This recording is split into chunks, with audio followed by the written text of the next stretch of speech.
On s'est lancé dans le retail média fin 2016, initialement par le rachat d'une entreprise qui s'appelle Ooklogic, qui était une entreprise américaine avec à peu près les mêmes ADN que Criteo sur la partie ciblage, performance, CPC, mais vraiment dédiée aux marques. Et voilà, on s'est lancé globalement dans le monde sur ces solutions-là.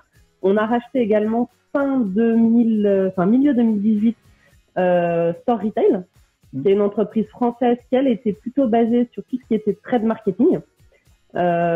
Et finalement, le merge de ces deux entreprises-là et l'ADN de Criteo sur la performance et tout ce qui est notre accès à l'open internet aussi en termes de publishers ont fondé ce qu'on appelle aujourd'hui le retail média. Et donc, on est vraiment dans une business unit totalement dédiée chez Criteo, qui est plutôt dans la business unit growth chez nous et qui est dédiée à cette activité-là, où on est à la fois finalement en relation tripartite entre des distributeurs qui ont besoin de plateformes, de technologies. Donc on est vraiment là pour le coup un provider de technologie qui est une évolution aussi et de plateforme pour Criteo, et à l'interface avec du service et du conseil pour les marques et les shoppers finalement au milieu de tout ça.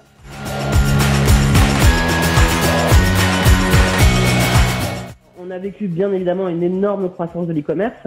Les trafics ont fait x3,5 avec beaucoup de nouveaux shoppers sur la période. Je pense que quand on regardait les tendances d'évolution, on était à en moyenne 40% de nouveaux shoppers toutes les semaines sur les sites, donc ce qui est énorme en soi. Et on a vu des nouveaux entrants sur le marché ou des acteurs qui avaient un peu arrêté cette activité retail média et qui l'ont repris. Si je donne quelques exemples de nouveaux entrants, on a des marques comme Malongo, par exemple, donc des petits acteurs qui n'étaient pas actifs sur le retail média, qui sont rentrés, mais aussi des grosses marques comme des Procter, qui travaillaient pas particulièrement avec nous et qui sont arrivés. Ça, c'est sur l'univers de l'alimentaire. Et dans le non-alimentaire, on a des marques comme LG, comme Philips, qui étaient pas normalement investisseurs sur ce début d'année-là, qui sont revenus en activité.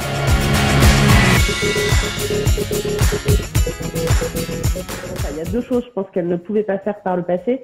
C'est d'avoir la capacité de communiquer facilement sur des sites marchands. Ça n'existait pas. Ils pouvaient communiquer en ligne dans un open internet sur Le Monde, sur Le Figaro, mais pas forcément avoir accès aux sites marchands propres, donc au plus près de l'acte d'achat. Ça, c'est vraiment un élément nouveau. Et ensuite, d'avoir la capacité de choisir ce qu'elles veulent mettre en avant.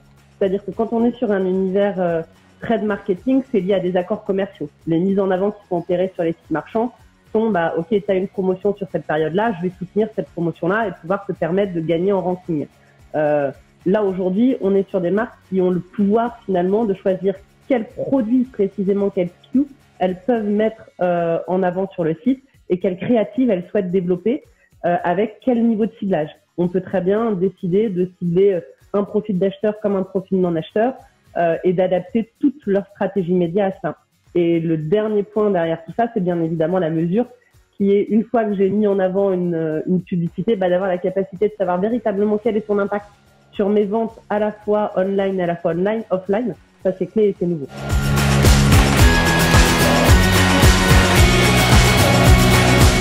La carte de fidélité des distributeurs est un énorme élément de reconnaissance. Ensuite, qu'est-ce que change le mobile? C'est qu'aujourd'hui, 50% des ventes se font par les apps des distributeurs, notamment dans l'alimentaire.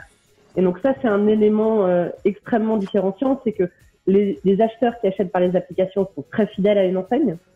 Donc la prise de parole d'une marque, finalement, elle a un impact encore plus fort sur les consommateurs les plus investis dans l'enseigne. Une des clés quand même de tout ce qu'on propose aujourd'hui aux annonceurs, c'est cette capacité de mesure. Donc il faut qu'à l'issue de cette application des scans en magasin, on ait une capacité d'identifier qui a converti derrière.